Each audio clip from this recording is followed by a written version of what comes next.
ആ കാര്യത്തിൽ ഒരു താല്പര്യം എടുക്കുന്നില്ലല്ലോ. ഒരു താല്പര്യം എടുത്തിരുന്നെങ്കിൽ നമുക്കൊരു ഗവൺമെൻറ് കോളേജ് കിട്ടുമായിരുന്നു, അല്ലെങ്കിൽ ഒരു IT കിട്ടുമായിരുന്നു. ഈ രണ്ട് ഉത്തരവാദിത്തം ഏറ്റെടുത്തത് നമ്മുടെ ചാത്തമംഗലം പഞ്ചായത്താണ്. മനോഹരമായ കോളേജ് കെട്ടിടം കിഫ്ബിയുടെ പദ്ധതിയിൽ ഒരുപാട് പണം ചെലവായി ബഹുമാനപ്പെട്ട ബിന്ദു മിനിസ്റ്റർ വന്നിട്ട് കഴിഞ്ഞ ദിവസം അത് ഉദ്ഘാടനം ചെയ്തു. IT കെട്ടിടത്തിൻ്റെ പ്രവൃത്തി നമ്മൾ നടന്നുകൊണ്ടിരിക്കുകയാണ്. അതിൽ ഇപ്പോഴും IT പ്രവർത്തിച്ചുകൊണ്ടിരിക്കുന്നത്. ഇങ്ങനെ ഏതെങ്കിലും ഒരു വികസന പ്രവർത്തനത്തിന് MLAയോടൊപ്പം നിന്നുകൊണ്ട് പ്രവർത്തിക്കാൻ ഈ പഞ്ചായത്തിന് സാധിച്ചിട്ടില്ല എന്നുള്ളതാണ്. അത് ബ്ലോക്ക് പഞ്ചായത്തിനെ ഏൽപ്പിച്ചു കൊടുത്തു. അതിൻ്റെ കീഴിലുള്ള സബ് സെൻ്ററുകൾ ബന്ധപ്പെട്ട ഗ്രാമപഞ്ചായത്തുകൾ ഏൽപ്പിച്ചു കൊടുത്തു.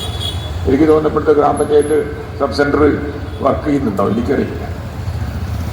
പക്ഷേ ഏൽപ്പിച്ചു കൊടുക്കാതിരുന്നതിന് സമരം ചെയ്തിരുന്ന ആളുകളെ ഏൽപ്പിച്ചു കൊടുത്തപ്പം അതിനെ സംബന്ധിച്ച് കമ എന്നൊരക്ഷരം ഇല്ലാതെ മൗനികളായി ഇരിക്കുകയാണ്.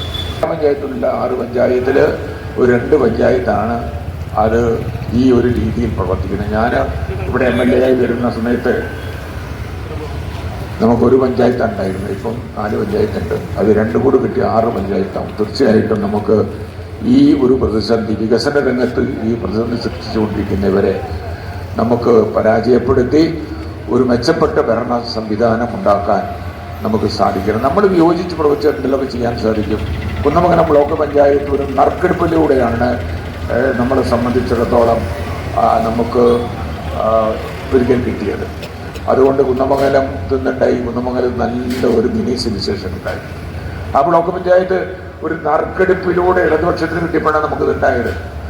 അങ്ങനെ നമ്മളുമായി സഹകരിക്കുന്ന രീതിയിലുള്ള തദ്ദേശ സ്വയംഭരണ സ്ഥാപനങ്ങൾ ഉണ്ടാകുക എന്നുള്ളത് വളരെ പ്രധാനപ്പെട്ട ഒരു വിഷയമാണ്. അപ്പോൾ ആ കാര്യത്തിൽ ഉള്ള ഒരു പ്രചരണമാണ് നമ്മളിപ്പോൾ നടത്തുന്നത്. നിങ്ങളെല്ലാവരും ഇതിൻ്റെ ഭാഗമായി ഈ കാര്യം ജനങ്ങളോട് സംസാരിക്കാൻ തയ്യാറാകണം എന്ന് മാത്രം ഈ സന്ദർഭത്തിൽ സൂചിപ്പിച്ചുകൊണ്ട് ഈ ജാഥയ്ക്ക് എല്ലാവിധ ആശംസകളും നടന്നുകൊണ്ട് ഞാൻ അവസാനിപ്പിക്കുന്നു. നിങ്ങൾക്ക് നന്ദി.